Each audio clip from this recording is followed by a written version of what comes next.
Assalamualaikum warahmatullahi wabarakatuh.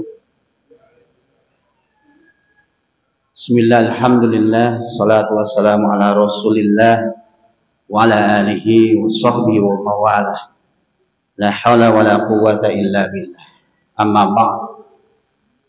Hadirin rahimakumullah, jamaah Masjid Abu Bakar Asy-Shiddiq yang insyaallah Allah muliakan, yang sama-sama mengharapkan ridha dari Allah SWT. Alhamdulillah kita semua dapat berkumpul hari ini, malam ini, setelah kita melaksanakan salat maghrib berjamaah dan kita dilanjutkan dengan talabul ilmi yang merupakan kewajiban kita semua.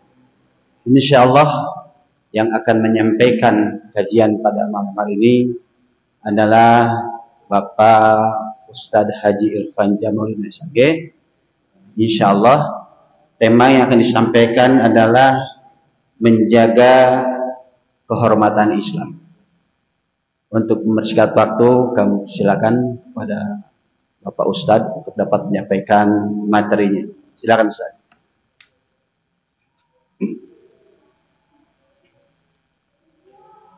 Bismillahirrahmanirrahim. Assalamualaikum warahmatullahi wabarakatuh. Alhamdulillahi rabbil alamin.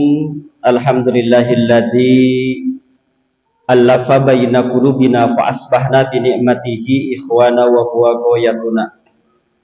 Wassalatu wassalamu ala Muhammadin alladzi la nabiyya ba'dahu wa huwa qudwatuna wa ala alihi wa ashabihi wa man sara ala nahjihi wahtada bihadihi ila yaumil qiyamah wa huwa salafuna. Faqad qala Allah ta'ala fil Qur'anil Karim wa huwa asdaqul qailin a'udzu billahi minasy syaithanir rajim. Bismillahirrahmanirrahim. Subhanalladzi asra bi 'abdihi lailan minal masjidil haram ilal masjidil aqsal ladzi barakna haula al-ayat. Wa qala Nabi sallallahu alaihi wasallam la tushaddur rihalu illa ila thalathati masajida masjidi hadza wa masjidil haram wa masjidil aqsa. Shadaqallahul azim wa shadaqa rasuluhun nabiyul karim wa nahnu ala dzalika minasyahidin wa syakirin walhamdulillahi rabbil alamin. Hadirin para bapak yang dirahmati Allah Subhanahu wa taala, para jamaah calon penghuni surga Firdaus yang selalu mendapatkan ridho dari Allah Subhanahu wa taala. Alhamdulillah atas berkat kudrat dan irodatnya, malam hari ini kita masih bisa dipertemukan kembali dalam kajian rutin juga silaturahmi kolektif kita, kajian mingguan, dan mudah-mudahan hadirnya kita di sini saat ini dicatat oleh Allah sebagai catatan orang-orang yang bertakwa, yang mana takwa merupakan modal terbaik kita untuk menuju kehidupan abadi di akhirat kelak. Amin ya Allah ya rabbal alamin. Salawat dan salam mudah-mudahan dilimpahkan selalu kepada baginda alam habibana wa nabiyana Muhammad sallallahu alaihi wasallam, kepada keluarganya, kepada para sahabatnya, sampai kepada kita selaku umatnya. Mudah-mudahan kita mendapatkan syafaat di yaumil qiyamah. Amin ya Allah ya rabbal alamin. Hadirin para jamaah yang dirahmati Allah Subhanahu wa taala, alhamdulillah kita bisa bersilaturahmi kembali dalam rutinitas kita dalam upaya menjemput keberkahan hidup, yaitu mengikuti kajian rutinan mingguan, yang mana Rasulullah Shallallahu Alaihi Wasallam pernah menyampaikan, hadis ini sering disampaikan, bahwa kata Rasul, "Idza ata alayya yaumun fala azdadu fihi ilman yuqarribuni ilallah fala burika li fi tulu'i syamsi dzalikal yaum." Kata Rasulullah Shallallahu Alaihi Wasallam, seandainya datang satu hari kepadaku, lalu di hari itu tidak bertambah ilmuku, lalu di hari itu aku tidak menambah ilmu yang bisa mendekatkanku kepada Tuhanku, kata Rasul, maka pala buri kali pitunu isyamsi kadalikal yaum, Allah tidak akan pernah memberikan keberkahan di pagi di mana matahari terbit. Oleh karena itu mudah-mudahan hadirnya kita di sini adalah merupakan upaya untuk menjemput keberkahan hidup dari Allah Subhanahu wa taala. Amin ya Allah ya rabbal alamin. Para hadirin, para jamaah yang dirahmati Allah Subhanahu wa taala, malam hari ini kita akan membahas tentang sebuah materi penting, materi aktual, sebagaimana tadi sudah disampaikan oleh Ustaz Ahmad, yaitu tentang bagaimanakah sikap seorang mukmin menjaga izzah atau menjaga kehormatan Islam. Hadirin rahimakumullah, ketika kita membaca update berita beberapa minggu terakhir, maka dunia sedang digemparkan dengan tragedi kemanusiaan yang maha dahsyat, yaitu pembantaian manusia, pembantaian umat Islam yang tidak berdosa. Bahkan berita terbaru sore hari tadi dikabarkan sudah lebih dari 15.000 jiwa umat Islam yang terbunuh di jalur Gaza, Palestina. Bagaimanakah sikap seorang mukmin menentukan sikap atas tragedi genosida ini? Jadi Presiden Recep Tayyip Erdogan, Presiden Turki, peristiwa pertempuran yang sedang terjadi di Gaza hari ini lebih tepatnya disebut dengan genosida, penghancur leburan ras etnis umat Islam yang berada di jalur Gaza Palestina. Karena sampai detik hari ini sudah lebih dari 15.000 orang yang wafat syahid, tentunya mudah-mudahan, amin ya Allah ya rabbal alamin. Nah, lantas bagaimanakah posisi kita, sikap kita sebagai seorang mukmin menyikapi kejadian ini? Sebab Ustadz, akhir-akhir ini ternyata di Indonesia pun, orang Indonesia, banyak sekali orang-orang Indonesia yang pro Yahudi ternyata. Ketika kita membaca di berbagai macam media sosial. Padahal para bapak, para hadirin, umat Islam, kita termasuk di dalamnya, sudah berikrar di hadapan Allah bahwa kita, sikap kita sebagai orang mukmin terhadap orang mukmin kembali itu, kita sudah berikrar. Pertama, kita telah mengatakan dalam ikrar syahadat, raditu billahi rabban, aku ridho Allah adalah sebagai Tuhan. Yang kedua, wabil islami dinan, aku ridho Islam sebagai agama. Wabi Muhammadin nabiyya wa rasulan, aku ridho Muhammad sebagai nabi dan rasul. Wabil Qur'ani imaman, aku ridho Quran sebagai pedoman hidup.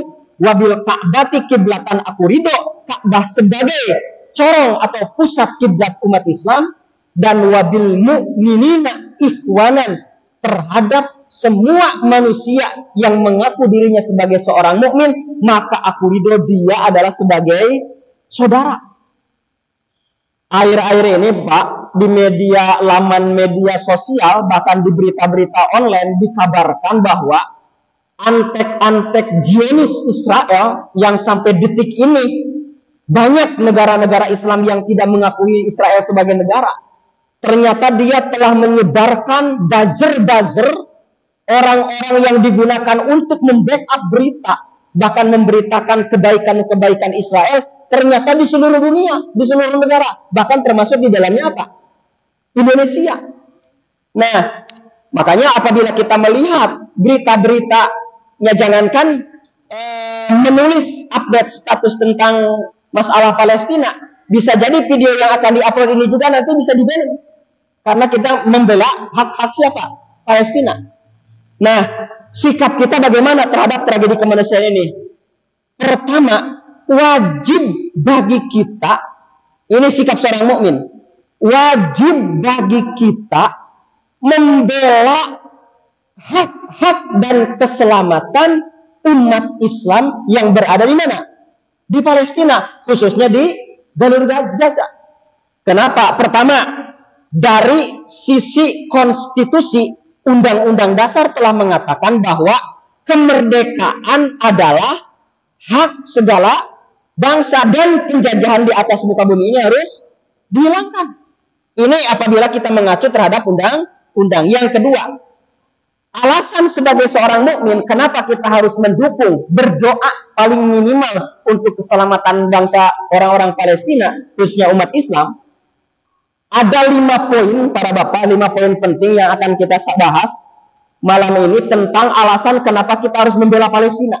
Pertama, alasan yang pertama, sebab di Palestina, Pak, ini mengulang pengetahuan, terdapat sebuah masjid yang mana masjid itu pernah menjadi kiblat pertama umat Islam selama 17 bulan. Jadi umat Islam di zaman Rasulullah SAW sebelum kiblat menghadap ke Syatrul Masjidil Haram, yaitu ke Ka'bah, maka kiblat yang pertama selama 17 bulan itu adalah apa? Masjidil Aqsa. Ini memiliki ikatan batin, ikatan ideologi, ikatan keimanan yang sangat erat dengan kita sebagai umat Islam yang mengaku dirinya sebagai seorang mukmin. Makanya wajib bagi kita mendoakan tentang berdirinya negara Palestina. Sebab sampai hari ini Palestina belum merdeka. Pertama, Masjidil Aqsa adalah sebagai kiblat pertama. Yang kedua, para bapak, masih di poin pertama, alasannya kenapa kita harus membela Al-Aqsa. Yang kedua, sebab Al-Aqsa itu tercatat dalam sejarah sebagaimana saya bacakan tadi di dalam surat Al-Isra ayat pertama, bahwa Masjidil Aqsa yang letaknya di Yerusalem, Baitul Maqdis, adalah tempat terakhir pijakan Rasulullah SAW ketika mendapatkan wahyu yang paling agung, yaitu sholat 5 waktu. Indahnya Pak kalau kita bahas, ketika Allah memerintahkan haji kepada umat Islam, turun ayatnya, wa atimul hajja wal umrata lillah. Nabi tidak dipanggil oleh Allah. Jadi perintah haji ini Nabi tidak perlu menghadap Allah. Ketika Allah memerintahkan untuk zakat, wa atuz zakat, serahkanlah zakat, berikanlah zakat. Perintah zakat turun kepada Nabi Muhammad, tetapi Nabi Muhammadnya tidak dipanggil untuk menghadap siapa? Menghadap Allah. Tetapi hebatnya, ketika Allah akan memerintahkan kepada umat manusia untuk melaksanakan dan mendirikan salat, maka Nabi Muhammad langsung dipanggil untuk menghadap siapa? Allah. Dari Masjidil Haram ke Masjidil Aqsa, dari Masjidil Aqsa baru naik kemana? Sidratul Muntaha menghadap Allah Subhanahu wa Ta'ala. Dan pijakan terakhir di muka bumi sebelum Rasul menghadap Allah itu adalah beliau singgah di Masjidil Aqsa. Makanya dalam sebuah hadis riwayat At-Tirmidzi, Rasulullah SAW mengatakan, la tushaddur rihalu illa ila salasati masajida. Sebuah perjalanan tidak terlalu ditekankan. Kita tidak terlalu sungguh-sungguh melakukan perjalanan kemanapun kecuali terhadap 3 masjid. Yang pertama, Masjidi Hada, kata Rasulullah, masjidku yang ini yaitu Masjid Nabawi yang berada di mana? Di Madinah. Yang kedua, wa Masjidil Haram yang berada di kota Makkah, wa Masjidil Aqsa dan Masjidil Aqsa yang berada di Palestina. Jadi Al-Jabar kita sebutkan. Nah, jadi 3 masjid yang mesti kita apa? Kunjungi. Jadi ketika kita hendak melaksanakan rihlah, maka rihlah yang terbaik adalah terhadap 3 masjid. Masjidil Haram, Masjidil Nabawi, dan Masjidil Aqsa. Di dalamnya ada Masjidil Aqsa. Mungkin para bapak yang hadir di sini pernah sujud sholat di Masjid Nabawi, pernah sholat di Masjid Haram, tetapi bisa jadi ada yang mungkin kebanyakan di sini bahkan tidak, termasuk saya sendiri, belum pernah melaksanakan sholat di mana? Di Masjidil Aqsa, dan itu merupakan simbol kemuliaan umat Islam di antara 3 masjid yang dimuliakan oleh Allah Subhanahu wa Ta'ala. Makanya para bapak, umat Islam itu, umat Islam yang ada di Palestina sebenarnya sudah ditawari di daratan Sinai, sudah ditawari sebuah wilayah yang mana luasnya itu 10 kali lipat lebih luas daripada negara Palestina yang saat ini yang berada di jalur Gaza. Tetapi apa yang terjadi? Umat Islam di jalur Gaza menolak. Kenapa? Memperjuangkan tanah Palestina bukan hanya sebagai perjuangan membela tanah air umat Islam yang ada di sana, tetapi yang terpenting adalah membela Al-Aqsa, membela Palestina, membela Al-Gaza adalah tentang pembelaan terhadap kehormatan dan ijah agama Islam. Ya, minimal para bapak, kalau kita tidak bisa pun, gak mungkin kita bisa berangkat ke sana. Boro-boro kan orang mah ngupingkeun petasan oge soak tadinya. Ayeuna kudu ngupingkeun mesiu sareng bom-bom homofospor yang dilanggar oleh undang-undang peperangan. Ya orang mah nguping peletusan salib kan kaget. Ya minimal para bapak punya harta kita salurkan ke lembaga-lembaga kemanusiaan, dan jika pun tidak mampu, selipkanlah dalam setiap doa-doa kita untuk memanjatkan keselamatan untuk semua umat Islam yang sedang berjuang mempertahankan ijah Islam dan kehormatan Islam di mana? Di Palestina. Kita berdoa mudah-mudahan umat Islam di sana diselamatkan, yang sudah meninggal mudah-mudahan dicatat oleh Allah sebagai orang-orang yang mati syahid. Amin ya Allah ya Rabbal alamin. Minimal ada rasa sakit, Pak. Bahkan seorang ulama dari Mesir mengatakan, barang siapa ada orang yang mengaku dirinya mukmin, tetapi dia tidak merasa sedih ketika mendengar umat Islam saudaranya dibantai, maka dia perlu dipertanyakan nilai keimanannya. Jadi upami orang tengah rawas sedih alit-alit acan, maka perlu dipertanyakan nilai keimanan. Bahkan kata Rasulullah, man lam yahtam amdal muslimin falaisa minni. Barang siapa yang tidak menganggap penting, tidak peduli terhadap urusan umat mukmin dimanapun, kapanpun, maka falaisa minni, kata Rasulullah, bukan bagian daripada umatku. Kita panjatkan doa kepada Allah, paling minimal sekali kita bersedih atas penderitaan, atas pembantaian yang terjadi di Palestina. Mudah-mudahan mereka mendapatkan ridho dan mendapatkan keselamatan, bimbingan dari Allah Subhanahu wa taala. Amin ya Allah ya Rabbal. Jadi alasan yang pertama, upami aya jalmi anu kekeuting margi ayeuna aya, Pak. Udah saja umat Islam tergencatan apa? Gencatan senjata. Tidak semudah itu. Tidak semudah itu. Makanya alasan yang pertama upami anu naoskeun kenapa kita harus membela Palestina? Sebab di sana terdapat masjid yang pernah bersejarah bagi umat Islam. Itu yang pertama. Yang kedua, para bapak, kenapa kita mesti membela Palestina? Ini bagian kajian keislaman. Yang kedua adalah sebab Palestina adalah bumi para nabi. Jadi banyak para nabi yang lahir di Palestina, bahkan diutus menyebarkan nilai-nilai Islam di mana? Di Palestina. Di antaranya ada Nabi Ibrahim. Itu kan diutus di mana? Di Palestina. Yang kedua, Nabi Yakub di Palestina. Nabi Yusuf, Nabi Lut, Nabi Daud, Nabi Sulaiman, Nabi Zakaria, Nabi Yahya, dan Nabi Isa itu adalah nabi-nabi yang diutus di mana? Di Palestina. Jadi, jika hari ini kita melafalkan doa untuk keselamatan orang-orang Palestina dan menjaga agar melafalkan doa agar Allah menyelamatkan Palestina, sesungguhnya kita sedang menjaga warisan-warisan para nabi. Jadi upami kan sekarang sudah viral, Pak. Ada seorang yang alim, ada seorang yang paham agama, tetapi beliau mencibir tentang pergerakan di mana? Di Palestina. Maka ada yang mengatakan bahwa Hamas itu adalah antek-antek kelompok ormas bikinan siapa? Israel. Ada yang mengatakan seperti itu. Naudzubillahi min dzalik. Kita baca berita yang benar-benar murni terpusat dari pusat berita di Palestina. Bahkan ada dua warga Indonesia yang selalu intent memberikan kabar dari sana, yaitu diantaranya Muhammad Hussein Gaza dan Bang Onim. Dia adalah relawan kemanusiaan, dan sampai akhir ini katanya kabarnya dia belum diketemukan. Ketika sore kemarin terjadi bombardir yang sangat luar biasa yang menewaskan lebih dari 15.000. Dan mendoakan Palestina adalah bagian daripada merawat warisan yang ditinggalkan oleh nabi-nabi kita, utusan-utusan Allah yang telah disebutkan tadi. Makanya para bapak, Bahkan Rasulullah Shallallahu Alaihi Wasallam mengatakan dalam sebuah hadisnya, Palestina adalah mahsyarnya dunia. Jadi jika suatu saat nanti manusia akan terkumpul di sebuah wilayah yang disebut dengan Syam, dan salah satu negeri Syam itu adalah apa? Palestina. Itu alasan yang kedua.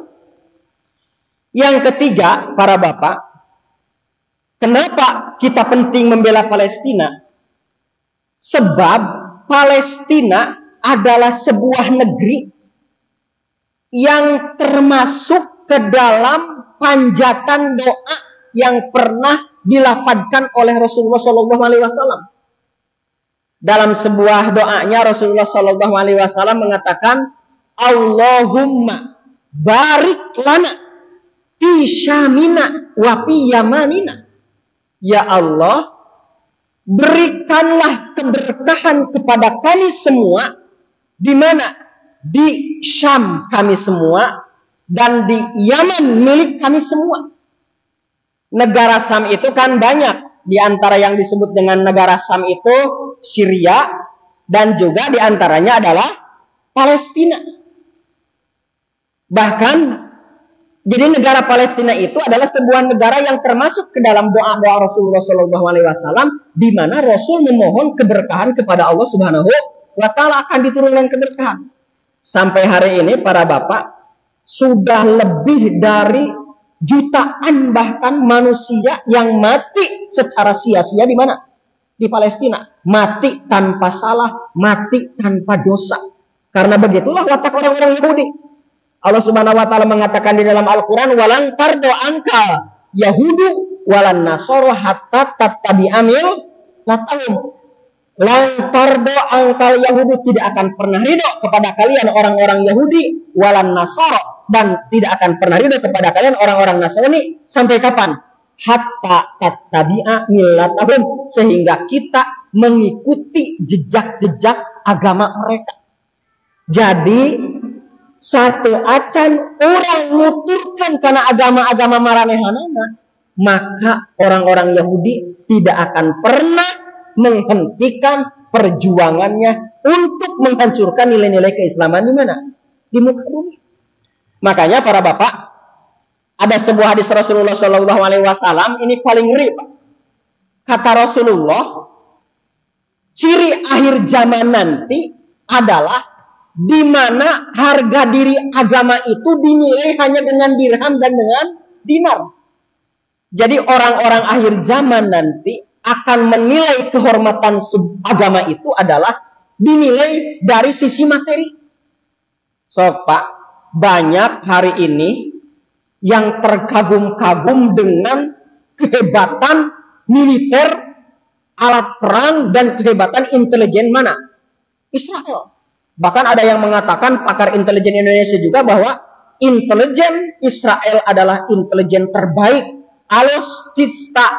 Alutsista Israel adalah alat tempur paling paling canggih. Bahkan ada yang disebut dengan Iron Dome.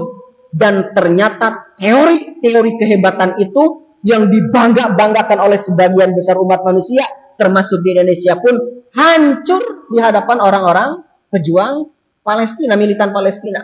Kenapa? Ketika Allah berkehendak, maka sehebat apapun kehebatan yang dibangun oleh manusia, hancur lebur ketika Allah sudah berkehendak. Makanya mudah-mudahan kita tidak termasuk ke dalam apa yang dikatakan oleh Rasulullah SAW, bahwa agama ijahnya akan ditilai di akhir zaman, di mana ditilai dari sisi apa? Dari sisi materi. Ketika melihat ada orang yang memiliki dengan sebuah megahnya, oh inilah ijah agama, maka itu adalah ciri akhir zaman. Mudah-mudahan kita tidak termasuk ke dalam apa yang dikatakan oleh Rasulullah Shallallahu Alaihi Wasallam. Makanya sebulan yang lalu saya pernah mengatakan bahwa salah satu orang yang akan diberikan kebaikan oleh Allah Subhanahu Wa Taala itu adalah orang yang tidak terlalu merasa takjub dengan kemewahan dunia yang berbentuk material. Oleh karena itu, kembali kepada poin ketiga, kenapa kita harus membela Palestina? Sebab Palestina adalah negeri di mana para nabi diutus bahkan dilahirkan juga dibesarkan di sebuah negeri yang disebut dengan Palestina. Mudah-mudahan kita termasuk orang-orang yang cinta dan sayang terhadap negeri Palestina, sehingga dalam setiap doa kita tidak pernah melewatkan untuk keselamatan saudara-saudara kita yang berada di sana. Amin ya Allah ya Rabbal alamin. Upami orang dikandaskan alasan dari sisi ideologi agama para bapak, maka kita harus berbicara dari sisi apa? Kemanusiaan. Sebab tadi saya pernah menyampaikan, Presiden Turki telah mengatakan bahwa ini bukan bagian daripada peperangan, tetapi lebih tepatnya adalah apa? Genosida, penghancur lebulan ras atau etnis agama Islam. Ini tepat sekali. Karena apa? Sebab undang-undang peperangan yang sudah disepakati oleh PBB ternyata dilanggar oleh siapa?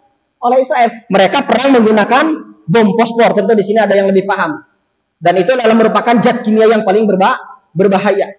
Oleh karena itu minimal lah bagi kita ada rasa sedih sedikit saja sebagai bentuk implementasi keimanan kita yang terwujud dalam ikrar syahadat wa bil mu'minina ikhwanan, dan sikap kita terhadap orang mukmin adalah sebagai saudara. Poin yang keempat, kenapa para bapak kita wajib membela, mendoakan Palestina? Sebab di Palestina itu para bapak di Palestina terdapat sebuah negara di mana para sahabat juga diutus di sana. Jadi banyak sahabat-sahabat Rasulullah SAW yang diutus di Palestina untuk menyebarkan nilai-nilai agama Islam. Di antaranya ada Ubadah bin Samit, Shaddad bin Aus, Usama bin Zaid, Wasilah bin Al-Aqsa, Aus bin Samit, Mas'ud bin Aus. Banyak sekali sahabat-sahabat yang diutus di sana. Makanya kembali terhadap materi awal, submateri, bahwa kenapa kita penting membela Al-Aqsa? Sebab ujung dari pembelaan Palestina, ujung dari pembelaan Al-Aqsa, ujung dari pembelaan jalur Gaza adalah di mana kita sedang membela tentang ijah juga kehormatan umat Islam. Bahkan ada seorang umat Islam yang pernah ziarah ke Palestina, khususnya ke Yerusalem, yang di sana terletak Masjidil Aqsa. Ternyata Masjidil Aqsa yang selama ini viral berkubah emas itu bukan Masjidil Aqsa. Masjidil Aqsa itu kubahnya berwarna abu-abu kehitaman. Dan masjid yang berwarna kubah emas itu adalah di dalamnya ada emas. Ada apa? Ada batu tempat di mana Rasulullah pijak ke mana? Ke Sidratul Muntaha. Jadi masjid yang kubahnya warna emas itu seperti Masjid Abu Bakar As-Siddiq. Jadi di dalamnya itu dulunya bukan masjid, tetapi ada batu besar tempat di mana Rasulullah SAW melakukan pijakan terakhir. Dan batu itu mengambang, Pak. Kenapa? Ketika Rasul loncat untuk menuju langit dengan menaiki buruk, dan batu itu memantul seakan-akan dia ingin apa?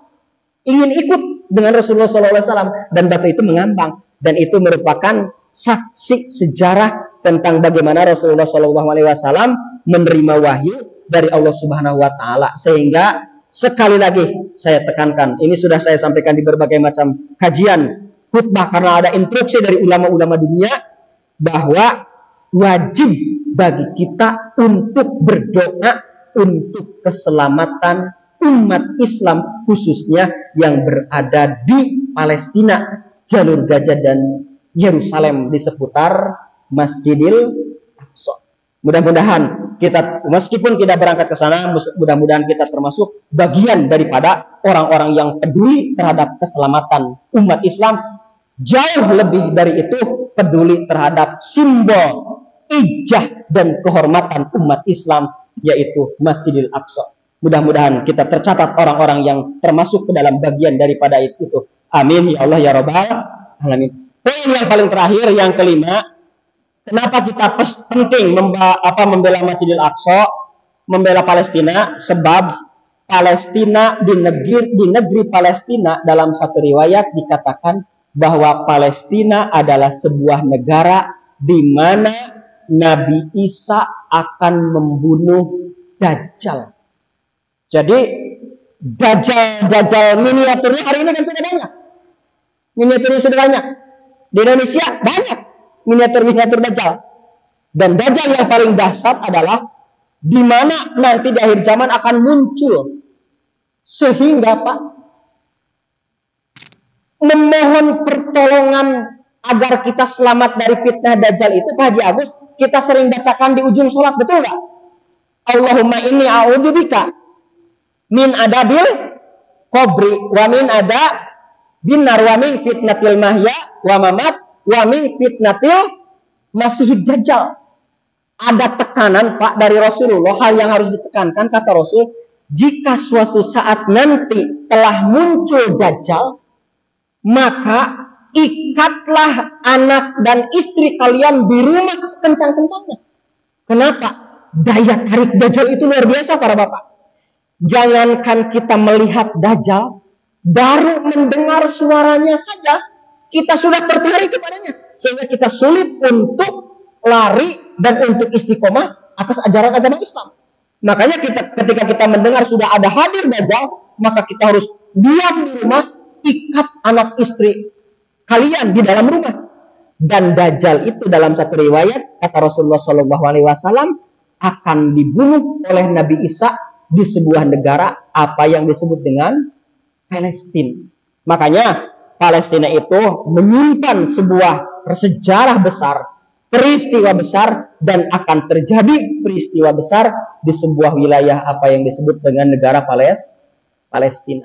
Mudah-mudahan sekali lagi kita berdoa kepada Allah, umat Islam yang ada di Gaza yang saat ini sedang diblokade dari berbagai macam sisi, makanan, obat-obatan, listrik, air, semuanya sedang diblokade. Bahkan negeri Mesir sendiri yang notabene adalah negeri Islam, karena presidennya adalah boneka daripada mana? Israel dan Amerika Serikat. Maka sekarang umat Islam banyak yang tertahan di mana? Di Rafah, di perbatasan antara Palestina dan Mesir. Mudah-mudahan semuanya diselamatkan dan Allah Subhanahu wa taala memberikan kekuatan. Yang kedua, yang mati, yang sudah terbunuh sia-sia,